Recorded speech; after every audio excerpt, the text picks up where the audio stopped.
திருமாவளவனோட பேச்சு இங்கே பேசும் பொருளாக இருக்குது. அதுக்கு வைகோ விமர்சனம் வைக்கிறாரு. எலியும் பூனையும் சேர்ற கதையாக இருக்குது திருமா பேசுறது. ஐயா வைகோ அவர்கள் இப்போ சமீப காலமாகவே கொஞ்சம் அவர்களுடைய மரியாதை குறைகிற அளவுக்கு மற்றவங்க பேசுகிற அளவுக்கு அது எனக்கு கொஞ்சம் சங்கடமாக தான். ஜோசப் விஜய் என்னை அழைத்து உங்களுடைய 2 எம்எல்ஏக்களை ராஜினாமா செய்யுங்கள், ராஜினாமா செய்தால் அதில் எலெக்ஷன் வரும், நானே பிரச்சாரம் செய்யும். திராவிட முன்னேற்ற கழகத்தை எதிர்த்துத்தானே அந்த எதிர்ப்பில் பூத்தது தானே தாவேகா. இன்றைக்கி விஜயனுடைய பின்புலம் யார் இருக்கா? விஜய்க்கு இன்றைக்கி வாக்களித்தவர்கள் பெரும்பாலான வெற்றி பெற வச்சது ஆதிக்க சாதியினர்கள், தலித்துகள், கிறிஸ்தவர்கள். தாவேகா உண்மையிலேயே ஆர்எஸ்எஸ் கூட சேர்க்கணும் அப்படின்னு ஒரு நிலை வறுமையானால் அது எப்போ வரும் தெரியுமா? நாளைக்கு இந்த சிபிஐ கேஸில் ஏதாவது வந்துச்சுன்னா ஒருவேளை அவங்க போகலாம்.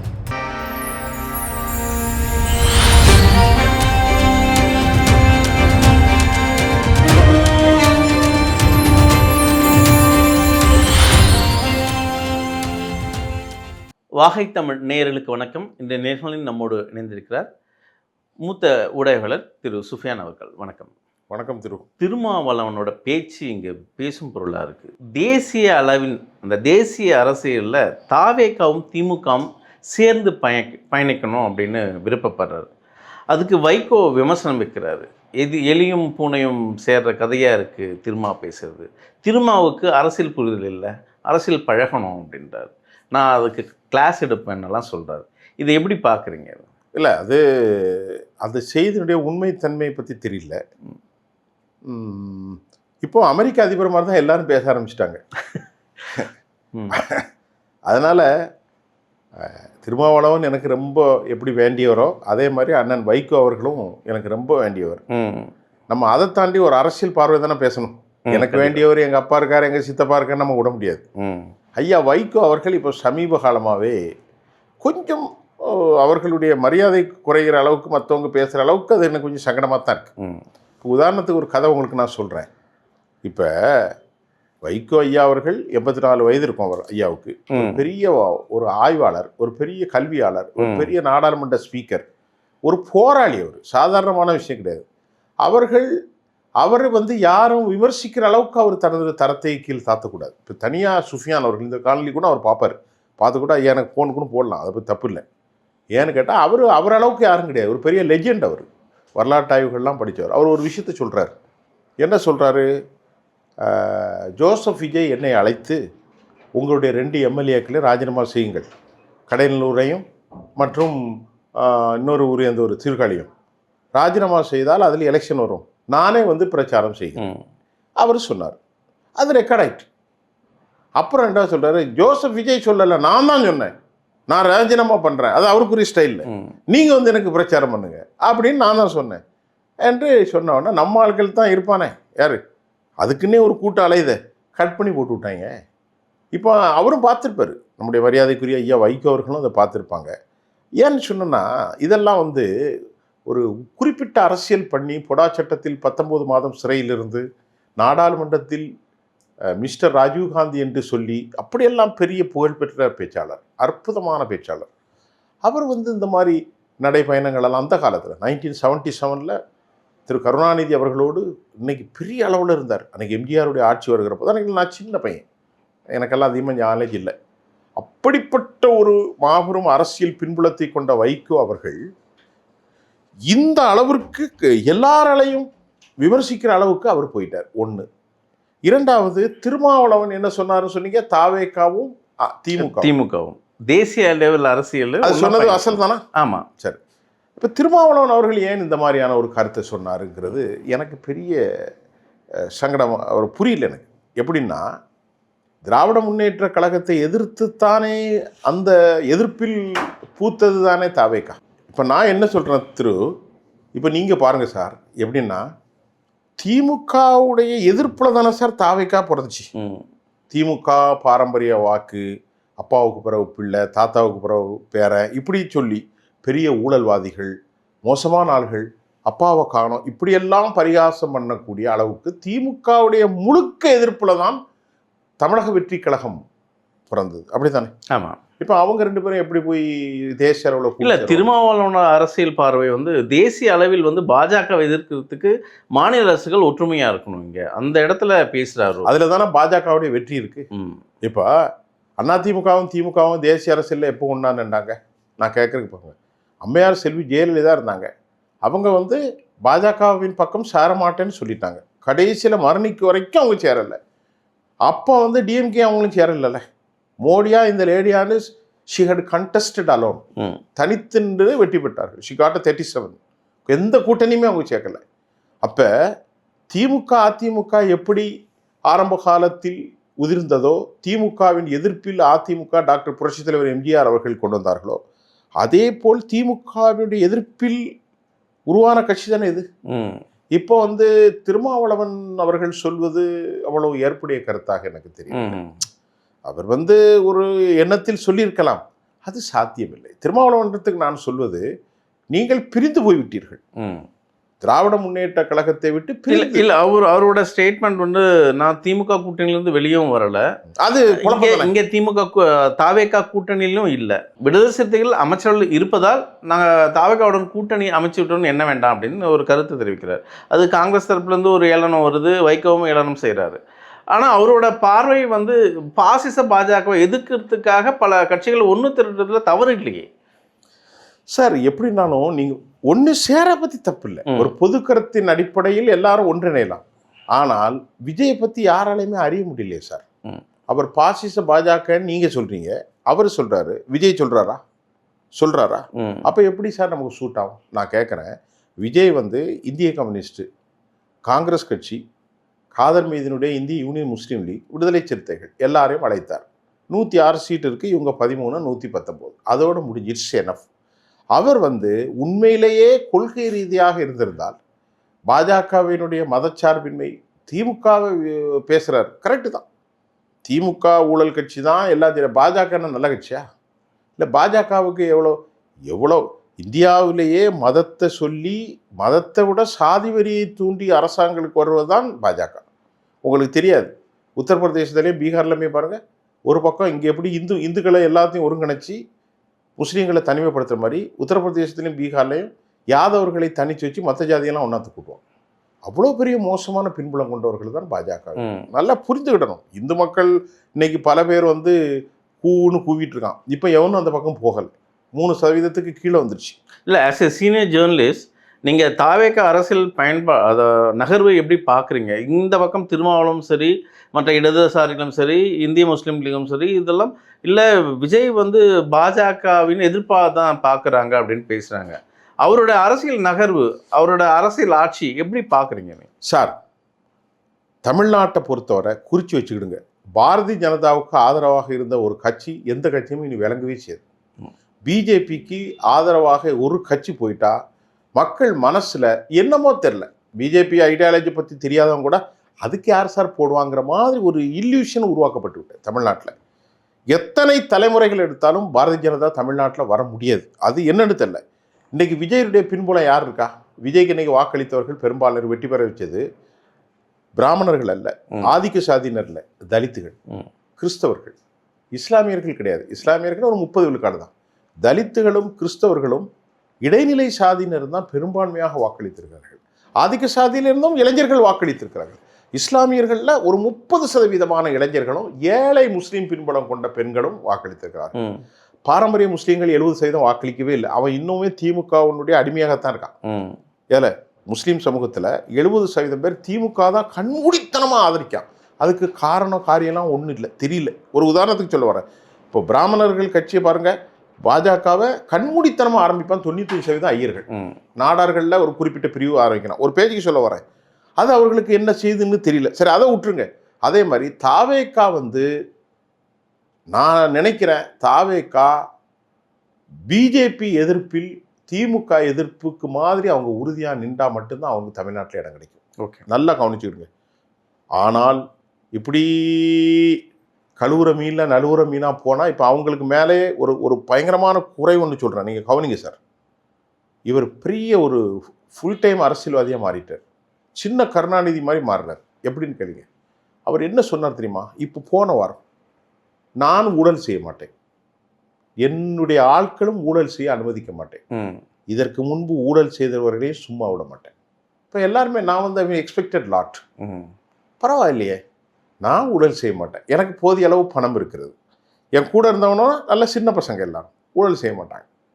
இதுக்கு முன்னாடி ஊழல் செஞ்ச ஒரு வயலையும் எங்க மாட்டேன். நான் கேட்குறேன் திரு ஜோசப் விஜய் அவர்கள் மீது எனக்கு மரியாதை உண்டு, எல்லார் மேலேயும் மரியாதை உண்டு, தப்பாக பேசலை சார். வேற மத்தாலாம் சேருங்க சார். ஒருத்தர் ரோடு போடலை, கான்ட்ராக்டில் எடுத்து மோசடி பண்ணால் 5 மரத்தை வெட்டுறேன்னா 50 மரத்தை வெட்டினா, 500 சதுரடி ஸ்கொயர் ஃபீட்டு மண்ணாள்றேன்னா 5000 சதுரடினா மன்னிக்கலாம், மறக்கலாம். ஒரு டாக்டர் சார், அவன் வந்து உயிரை கொடுத்தாவது ஒரு நோயாளியை தாக்கணும் சார். இதே சி விஜயபாஸ்கர் விராலிமலை மருத்துவர், எம்பிபிஎஸ் படித்தவர், புதுக்கோட்டையில். அவர் என்ன சொன்னார், 40 கோடி வாங்கிட்டு இந்த பாக்கை சாப்பிட்டா கேன்சர் வரும், மாதம் 14 லட்சம் வாங்குவான். அவர் மேலே சார்ஜ் ஷீட் ஃபைல் ஆகிருக்கு, 2 வழக்கு சிபிஐயில் இருக்குது, அமலாக்கத்துறையில் இருக்குது, 2 வழக்கு டிவிசி வழக்கு இருக்குது, அதாவது ஊழல் வழக்கு. அவரை கூப்பிட்டு 10,000 பேர் வந்து கறி சாப்பாடு போட்டு சேர்த்தின்னா உன் மேலே என்ன நம்பிக்கை வருங்களுக்கு? நான் கேட்குறதுக்கு பதில் சொல்லுங்க. அப்போ நீ பேசு ஒன்று செயல் உண்டா? திமுக அடிக்கிறான், திமுக மட்டும் அடித்தா அதை பெருசாக சொல்ல முடியுமா? திமுகவும் அடிக்கிறது, தாவேக்காவும் இவன் பேர் என்னது, அதிமுக இல்லை. அதுக்கு அவங்க என்ன பதில் சொல்றாங்க? இங்க தாவேக்காவில் தூய சக்தியாக தான் இருக்கணும்னு சொல்லிட்டாங்க. It's like a washing machine their plan. அவங்க அழுக்கு இல்லாம தான் இங்க வந்து நாங்க இங்க ஊழல் செய்ய விட மாட்டோம் தான் சொல்றாங்க. ஏற்கனவே இருக்கும் வழக்கு அது அப்படியே நகரும் அப்படின்றாங்க சார். ஊழல் செய்ய விட மாட்டாங்க சார், தப்பு இல்லை சார். ஆனா இப்ப நீங்க சொன்னீங்கன்னா அப்ப அவர் மீது நடவடிக்கை எடுக்கிற யாரு? இதை மக்கள் பார்த்துட்டு சரி விட்டுருங்க, லெட் அவங்க கிட்டே மக்கள் அவங்களே விட்டுருவோம். இப்போ நான் உங்ககிட்ட கேள்வி என்னன்னா, தாவேக்கா பாஜகவோட இணைப்புல இருக்கா இல்லையா?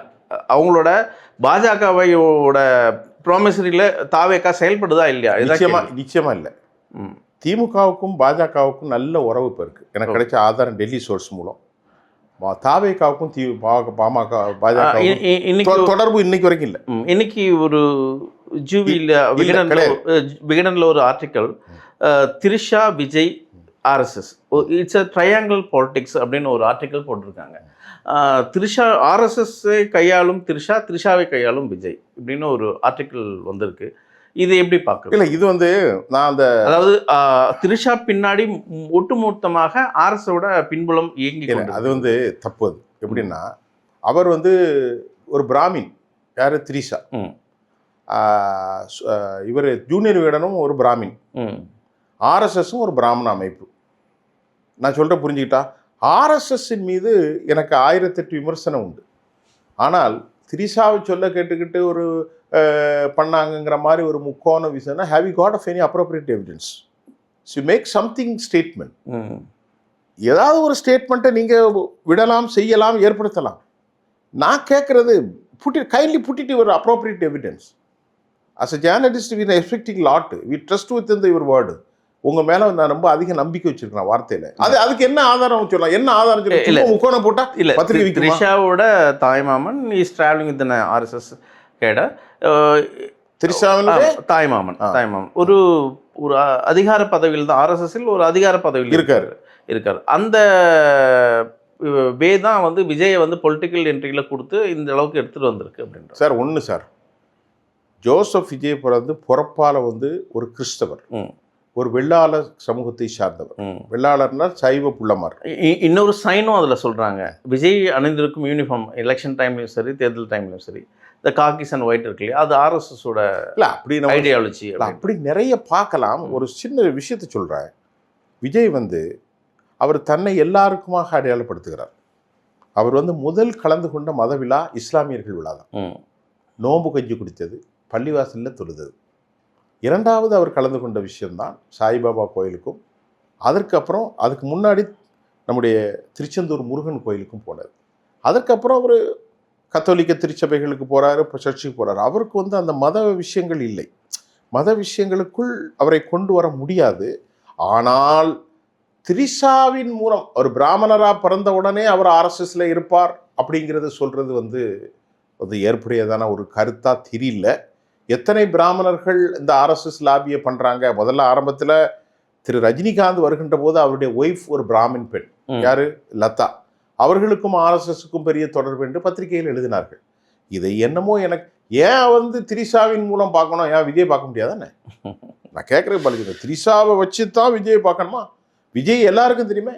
தமிழ்நாட்டில் ஒன்றும் இல்லை, குருமூர்த்தியை முடிஞ்சா முடிஞ்சு போச்சு. ஒரு ஃபோனை போட்டு துக்ளக் ரமேஷ் உட்காந்துருக்காரு, ஒரு ஃபோனை போட்டு துக்ளக் ரமேஷ் இருக்காரு, பெருசாக பேசுவார். அவரை ஃபோன் பண்ணி அவரை கவனிச்சிட்டாலே போதுமே. இங்கே வாங்க சார், ஐயா ஒரு அப்பாயின்மெண்ட் வாங்கி கொடுங்கன்னு சொல்லிட்டு அவர் அழகாக வாங்கி கொடுக்க போகிறார். இல்லை நான் சிஎம் பேசுகிறேன், குருமூர்த்தியை வந்துருவாரா சார்? அது கேட்குதான் திரிஷா மாமா பிடிக்கணும். இல்லை, அரசியல் ஆய்வாளர்கள் சில கருத்துக்கள் எல்லாம் முன் வச்சு பேச, அது என்னன்னா இல்லைண்ணா, அது என்னன்னா, எம்ஜிஆர் எப்படி ஜெயலலிதா வச்சு ட்ராப் பண்ணாங்களோ, அதுக்கப்புறம் ஜெயலலிதா பவர் ஆஃப் செக்டருக்கு வந்தாங்களோ, அதுபோல் விஜயை இங்கே ட்ராப் பண்ணுறதுக்காக திரிஷா வச்சுருக்காங்க. அதுக்கப்புறம் பவர் செக்டர் சேஞ்ச் ஓவர் ஆகும். அது ஒரு சின்ன விஷயம் சார், வருத்தப்படாதீங்க. நீங்கள் வருத்தப்பட மாட்டீங்க, நீங்கள் நெறியாளர் சார். இப்போது நான் பலரை பார்த்துட்டேன். இந்த யூடியூப்பில் பேசுகிறாங்க பாருங்கள், அவர்கள் நான் மதிக்கிறேன், ரொம்ப அறிவுஜீவியார்கள். அவர்கள் திமுகவுக்கு முட்டு கொடுக்க வேண்டும் என்று பல விஷயங்களை பேசுகிறாங்க, தப்பில்லை. பிராமணர்கள், செல்வி ஜெயலலிதா அவர்கள் பிராமணர், திரிஷா அவர்கள் பிராமணர், ரஜினிகாந்த் ஒய்ஃப் அவர்கள் பிராமணர், இப்படியே கொண்டு வந்து முட்டு கொடுக்கிறார்களே தவிர திராவிட முன்னேற்ற கழகத்தினுடைய மகா இமாலய ஊழல்களை எல்லாம் அவர்கள் பேசுவதில்லை. இதை வந்து இந்த பார்ப்பனர்கள் இப்படித்தான் என்று சொல்லி ஒரு மோசமான அசிங்கமான ஒரு வெறுப்பை அவர்கள் கலைக்கிறார்கள். குஷ்பு ஒரு பெண், முஸ்லீம் பெண். நான் நல்லா கவனிக்கிறேன். மும்தாஜ் என்று ஒரு நடிகை இருந்தாங்க, இப்போ அவங்க தீவிர இஸ்லாமியராக மாறிட்டாங்க, ஒரு முஸ்லீம் பெண். நக்குமா ஒரு முஸ்லீம் பெண். ஒரு பேச்சுக்கு சொல்ல வரேன், நதியா என்ற முஸ்லீம் பெண். இவர்களெல்லாம் இஸ்லாமியர்களுக்கு என்ன லாபம்? நான் கேட்கறதுக்கு படிச்சுங்க. அப்படியும் போட்டிருந்தாங்க கொஞ்ச நாளைக்கு முன்னாடி. குஷ்பு இஸ்லாமிய இதாகி அங்கே நிற்க போகுது. எந்த முஸ்லீம் குஷ்புக்கு ஓட்டு போடுவோம் ஐயா? நான் கேட்கறதுக்கு படிச்சு, அது கன்வெர்ட் ஆகிட்டு, நக்கத்தின் பேரை வச்சு கன்வெர்ட் ஆகிட்டு. ஒரு பெண் அவள் எந்த மதத்தையும் பின்பற்றலாம். அவர் முஸ்லீமாக இருந்து இந்து ஆகக்கூடாதுன்னு ஏதாவது ஜெண்டர் இருக்கா? அவள் இந்து ஆகிறா, பொட்டு வச்சு கல்யாணம் பண்ணிட்டா. அதனால் இந்த ஆட்கள் எதையாவது ஒன்றை தூண்டி விடும். அப்படி தூண்டி விட்டு அவங்க என்ன சொல்ல வரான் தெரியுமா? பார்ப்பன பெண்களே அப்படித்தான். யார் இவர்கள்? எந்த மதத்திலே இல்லையோ, எல்லா மதத்திலையும் எல்லாம் உண்டு சார். நான் சொல்கிறேன், ஒரு பேஜுக்கு சொல்ல வரேன். இப்போ பாத்திமா பாபுன்னு ஒன்று இருந்துச்சு, செய்தி வாசிக்கிறது. அது பக்கா முஸ்லீம். அந்த பெண்ணு ஒரு பிராமணனை கல்யாணம் முடிச்சுக்கிட்டு உடனே இஸ்லாமிய பயங்கரவாதிகளோடு பாத்திமா பாபுவோடு தொடர்பு. என்னத்தையா ஒன்றை போடுறது? நீங்கள் சொல்கிற அந்த பத்திரிகையாளர் இருக்காங்க பார்த்தீங்களா, அப்படி ஒரு யூடியூப்பில் என்னையே மாட்டி வச்சுட்டான். இந்த மாதிரி தான் கேள்வி கேட்டு மாட்டி வச்சு பெரிய பிரச்சனை, அதில் பேசவே மாட்டேன்னு வந்துட்டேன். அதனால் திரிஷாவை வைத்து கொண்டு தான் தாவேகா தலைவரை, ஆனால் அவர் வந்து அந்த விஷயத்துலேருந்து நவுலணும். அதை நான் அடிக்கடி சொல்கிறேன், அடிக்கடி பயன்படுத்துகிறேன். ஒன்று, திரிஷாவை நீங்கள் திருமணம் செய்யணும், இல்லைனா எனக்கு அவங்களுக்கு ஒன்றும் இல்லைங்கணும். இல்லை பேசிக்கிடலாம், அதை நம்ம கவனிச்சிக்கிட்டா இருக்க முடியும். பூத கண்ணாடி போட்டு கல்யாணம் விட்டு கூட்டு போகிறது, ஷா விட்டு கூட்டு போகிறது, இதெல்லாம் தவறான. நீங்கள் வந்து யார்? அனைவருக்குமான முதலமைச்சர். ஆனால் ஜூனியர் விகடனுடைய இந்த கருத்தோ, நீங்கள் சொன்ன மாதிரி பலர் மொட்டத்தலைக்கும் முழங்காலுக்கும் முடிச்சு போடுவதோ ஒரு காலமும் சாத்தியமில்லை. இன்று வரைக்கும் எனக்கு கிடைத்த தகவல்கள் உண்மையாக இருக்குமென்றால், தமிழ்நாட்டுடைய முன்னாள் முதலமைச்சர் திரு மு.க. ஸ்டாலின் அவர்கள், முத்துவேல் கருணாநிதி ஸ்டாலின் அவர்கள் குருக்கிலே ஒரு 4 நாள் இருந்தார் கர்நாடகத்தில். அப்போது 2 பாஜகவினர் வந்து சந்தித்தார்கள். தற்போதைய நிலையில் அந்த கூட்டணிக்கு எடப்பாடி பழனிசாமியை முதலமைச்சராக ஆக்குவதற்கே பாரதிய ஜனதாவும் திமுகவும் சேர்ந்துதான் அந்த விஷயத்தை போட்டார்கள். இவரை பொறுத்தவரை பெரியாரிஸ்ட் யாரு? நம்முடைய அவர் பேர் என்னது, தம்பி உதயநிதி ஸ்டாலின். சபரீஷனை பொறுத்தவரை எல்லா ஆர்எஸ்எஸ்காரர்களோடும் எல்லா அமைப்புகளோடும் நெருங்கிய தொடர்பு வைத்தவர், அவர்தான் இயக்குகிறார். அப்படி பார்த்தால் திமுகவுக்கும் ஆர்எஸ்எஸ்க்கும், அதாவது பாஜக தலைவர்களுக்கும் இப்போது இருக்கிற உறவுகளை விட தாவேகாவுக்கும் ஆர்எஸ்எஸ்க்கும் ஒன்றும் உறவில்லை. தாவேகா உண்மையிலேயே ஆர்எஸ்எஸ் கூட சேர்க்கணும் அப்படின்னு ஒரு நிலை வறுமையானால் அது எப்போ வரும் தெரியுமா? நாளைக்கு இந்த சிபிஐ கேஸில் ஏதாவது வந்துச்சுன்னா ஒருவேளை அவங்க போகலாம். மற்றபடி அவங்க போகிறதுக்கான வாய்ப்பு இல்லை. ஏனால் கத்தோலிக்கர்களும் தாழ்த்தப்பட்ட, மிக தாழ்த்தப்பட்ட எட்ஜிடு பீப்புளும், அதே மாதிரி இடைநிலை சமூகத்தில் most backward community, Vanniyar community மாதிரி ரொம்ப கீழே உள்ளவர்கள், பிரமலை கள்ளர்கள் எல்லோருமே வாக்களித்திருக்கிறார்கள். கிறிஸ்தவர்கள் வாக்களித்திருக்கிறார்கள். இஸ்லாமியர்களையும் கூட ஏழை முஸ்லீம்கள், இளைஞர்கள் வாக்களித்திருக்கிறார்கள்.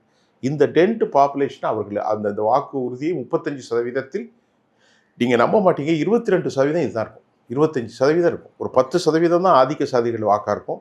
இதெல்லாம் கிளப்பி விடுவது, இதெல்லாம் யூடியூபின் தலைமைக்கு, அது பேர் என்னது, வைப்போமே நம்ம தமிழுக்கு தான் அது வந்து தமிழனுக்கு தான் அது யூஸ் ஆகுமே தவிர அதில் உண்மை இல்லை என்பதுதான் இருக்கிறது. கடைசி கேள்வி, இன்னைக்கு தாவேகா தரப்பில் ஒரு தமிழ்நாட்டில் நிலவும் இந்த கூட்டணி பிரச்சனை, தாவேகா முன்னிறுத்தி, தாவேகா விஜய் தலைவர் அவரை முன்னிறுத்தி ஒரு கூட்டணி இங்கே நடக்குது. அதுக்கு ஒருங்கிணைப்பாளர் யார் இங்கே போட்டி அப்படி நடக்குது? காங்கிரஸா அல்லது வைகோவா அல்லது திருமாவளவனா? இந்த அரசியலை நம்ம எப்படி புரிஞ்சுக்கிறது? ஒரு ஒருங்கிணைப்பு தலைவருக்கான போட்டி இங்கே வந்து ஒரு ஏகபத்த இதுலாம் இருக்கிறது. இப்பொழுது மாணிக் தாக்கூர் கொஞ்சம் வாய் துடுக்கானவர், வைகோ வாய் துடுக்கானவர், திருமாவளவன் தனித்துவமான ஆள். காதர் மீதினை பொறுத்தவரை பிரச்சனை இல்லை. இடதுசாரிகள் அவர்களுக்கு ஒரு ஐடியாலஜி இருக்கும். இப்போ இவர்கள் மொத்தத்தில் திருமாவளவன் குழப்பக்கூடாது. நான் அன்போடு கேட்டுக்கொள்கிறேன் மதிக்கக்கூடிய திருமாவர்களை, நீங்கள் கூட்டணிக்கு வந்துட்டீங்க. நீங்கள் கூட்டணிக்கு வந்து தோழர் வன்னியரசு அவர்களும் உள்ளே வந்தாச்சு. வன்னியரசு ஒரு ஆக்டிங் பர்சனாலிட்டி. அவர் விசிட் பண்ணுறார், எல்லா இடத்துலையுமே போய் ஃபைண்ட் அவுட் பண்ணுறார். அப்போ நமக்கு திமுகவில் தான் நீங்கள் கூட்டணி இருக்கணும்னு நமக்கு தேவையில்லை. 2016 மக்கள் நல கூட்டணியில் அதிகாரத்தை நோக்கி நாங்கள் தனித்து எங்களுக்கு அதிகாரம் வேணும் என்ற ஒற்றை சொற்றொடரில் திருமாவளவன் கேட்டதுனால அன்றைக்கு உருவானது. அன்றைக்கு அதிகாரத்தில் பங்கு வேண்டும் என்று கேட்டால் திமுக கொடுக்கல. அதுக்கப்புறம் அந்த கணக்கை அவர் விட்டுட்டார். இந்த கடைசி முறைக்குள்ள அதிகாரத்தில் எங்களுக்கு பங்கு வேணாம் என்றார். இப்போது பாசிச பாரதிய ஜனதா அடிப்படைத்துவமான கவர்னரை வைத்து ஆட்சிக்கு வந்துடக்கூடாதுன்னு இப்போ நீங்கள் ஆட்சி சேர்ந்துட்டீங்க. நாங்கள் 5 ஆண்டுகள் உறுதியாக நிற்போம்னு சொல்லிட்டாங்க. ஆனால் உறுதியாக நிற்பாங்க, அதில் டவுட் இல்லை. காங்கிரஸ் உறுதியாகத்தான் நிற்கும். இடதுசாரிகளுடைய கண்ணாமூச்சி விளையாட்டு எனக்கு பிடிக்கல. ஏனென்றால் திமுக காரங்களில் டெல்டாக்களில் நடந்த விவகாரங்கள், தலித் விரோத நடவடிக்கைகள் எந்த ஊரில் வேங்கை வயலில் இதெல்லாம் பெரிய அளவில் போராடினாங்களே தவிர பெரிய அளவில் கச்சை விட்டு வெளியே வர்ற அளவுக்கு நடக்கலை. ஏதோ ஒரு அடையாளத்துக்கு நடத்தினாங்க. இன்றைக்கி நீங்கள் உங்களுக்கான வாய்ப்பு எப்படின்னா, ஜோசப் விஜயை கையில் எடுங்க. நான் என்ன கேட்குறேன், நீங்கள் தனிச்சு நின்று பாஜக எதிர்க்க முடியாது. 35% வச்சிருக்கிற ஜோசப் விஜய் இருக்கார்ல, அவரை கையில் எடுங்க. அவரை நீங்கள் உங்கள் கட்டுக்குள்ளே கொண்டு வாங்க. இப்போது அதிமுகவிலேருந்து எத்தனை பேரும் வந்து ஜெயிக்கலாம். அதிமுகவிலேருந்து இன்றைக்கி 6 பேர் வந்துட்டாங்க. எம்ஆர் விஜயபாஸ்கர், ஜி விஜயபாஸ்கர், பெருந்துரை ஜெயக்குமார், பவானி எந்த ஊர், தாராபுரம் சத்யபாமா, அதுக்கப்புறம் மதுராந்தகத்தினுடைய குமாரவேலு, அவங்க மரகதம் குமாரவேலு, அம்பாசமுத்திரத்தினுடைய இசை சுப்பையா, இவங்கெல்லாம் வரட்டு. இது அல்லாமல் இன்னும் கடம்பூர் ராஜு, உடுமலை ராதாகிருஷ்ணன் இன்னும் வந்துக்கிட்டே இருப்பாங்க. என்னதான் சேர்ந்தாலும் ஒரு கட்சிக்கு கூட்டணி பலம் வேணும்ல சார். நான் சொல்றது புரியுதா? புரியுது. இவர்கள் அதிமுக இருந்தாலும் இவர்களுக்கு 10,000 ஓட்டு தான் வரும், 5,000 ஓட்டு வரும். ஆனால் கூட்டணி அப்படி இல்லை. காங்கிரஸுக்கு ஒரு 4-5% இருக்கும், 4% இருக்கும். சரி, இடதுசாரிகளுக்கு ஒரு 1%, 1.5% இருக்கும். திருமாவளவனுக்கு எப்படி ஒரு 3% அவருக்கு இருக்கும். அப்போ இது எல்லாம் சேர்த்தாலும் குறைஞ்சது 10% ஆச்சு. குறைந்தபட்சம் 10 ஆச்சு. இந்த குறைஞ்சபட்சம் 10 நிலைப்படுத்தியே ஆக வேண்டும். ஏனென்றால் இப்போ இன்னைக்கு 35% எடுத்திருக்கக்கூடிய திரு விஜய் அடுத்த எலெக்ஷனில் பெரிய பின்னடைவை தான் சந்திப்பார். அன்றைக்கு அவருக்கு கை கொடுக்க போகிறது யார்? கூட்டணி தான். கூட்டணி இல்லாமல் ஒன்றுமே செய்ய முடியாது. இதை எம்ஜிஆர் அவர்களும் உணர்ந்திருந்தார். காங்கிரஸோடு அவர் கடைசி வரைக்கும் நின்னார், கலைஞர் அவர்களும் நின்னாங்க. காரணம் இந்த கூட்டணி பலம் தான். அப்போ இந்த கூட்டணியை வைத்து கொண்டு நீங்கள் மனம் விட்டு பேசி சின்ன வயசாக இருக்கக்கூடிய 52 வயசாக இருக்கும்போது ஒரு நல்ல அட்வைசராக மாறுங்க. யார்? தோழர் வீரபாண்டியன். எனக்கு தமிழ்நாட்டில் 3 தலைவரும் எனக்கு ரொம்ப நெருங்கிய உறவு. தோழர் வீரபாண்டியன் அவர்கள், ஐயா திருமாவளவன் அவர்கள், மரியாதைக்குரிய ஐயா வைகோ அவர்கள். இந்த 3 பேருமே ரொம்ப ரொம்ப உங்களை மாதிரி வைங்களேன். நம்ம 2 பேரும் எப்படியும் அதே மாதிரி தான். அப்படிப்பட்ட உறவு. நீங்கள் என்ன செய்யுங்க, உங்கள்கிட்ட பலம் இல்லை. நீங்கள் 3 பேரும் உட்கார்ந்து பேசி நாம் ஒரு பெரிய ஜாம்பவனாக இருக்கணும். இது வரைக்கும் திமுகவுக்கு பூஜா தோண்டிங்க, இப்போ இவர்களுக்கு ஒரு வாய்ப்பு கொடுங்க. அதை விட்டு போட்டு நான் கோஆர்டினேட்டாக இருப்பேன்னு சொல்ல திரு வைகோ அவர்கள் தேவையில்லாமல் திருமாவளவனை புதுவெளியில் விமர்சிக்க, அவர் வளம் கொடுக்க, உங்களுடைய ஒற்றுமை குறைவு மறுபடியும் ஒரு பிளவை ஏற்படுத்தி விடக்கூடிய அஞ்சே இருக்குது. நீங்கள் உண்மையிலே ஒரு இன்ஸ்ட்ருமெண்ட், சினிமா எப்படி ஒரு இன்ஸ்ட்ருமெண்ட்ஸோ அதே போன்று உங்களுக்கு கிடைத்திருக்கிற அற்புதமான ஒரு இன்ஸ்ட்ருமெண்ட் விஜய் அவர்கள்ட்ட நீங்கள் எல்லாரும் உங்களுக்குள்ள ஒரு கோஆர்டினேஷனாக இருங்க. யார்? இடதுசாரிகள், திராவிட முன்னேற்ற இடதுசாரிகள், வைகோ அவர்கள், திருமா அவர்கள், காங்கிரஸ், எல்லா மரியாதைக்குரிய பெரிய பேராசிரியர் காதர் மீதியன்ஸ்லாம் இலக்கை போய் உட்காருங்க. நாங்கள் முழுமையாக உங்களுக்கு ஆதரவு தரோம். மாற்றம் இல்லை. திமுகவுக்கு எப்படி இருந்தோம், மாறணுமா? உங்களுக்கு அப்படி தரோம். 2016 26 வரைக்கும் இருந்தோம். உங்களுக்கு நாங்கள் அப்படி இருக்கோம். எங்கள் கோரிக்கைகளை நிறைவேற்றுங்க. உங்களுக்கு பின்னாடி போராடுகிறோம். எங்களுடைய சமூக வாக்கில் உங்களுக்கு பெற்று தரோம் அப்படின்னு கேட்கலாம்ல. அதை விட்டு போட்டு நடு ரோட்டில் நின்று பேசுகிறான். இவனுடைய இந்த 5 பேரை இணைக்கிறதுக்கே ஒரு கோஆர்டினேஷன் பார்ட்டி வேணும். ரொம்ப வருத்தமாக இருக்கிறேன். இதான் என்னுடைய கருத்து சார். தொடர்ந்து பேசுவோம். மிக்க நன்றி.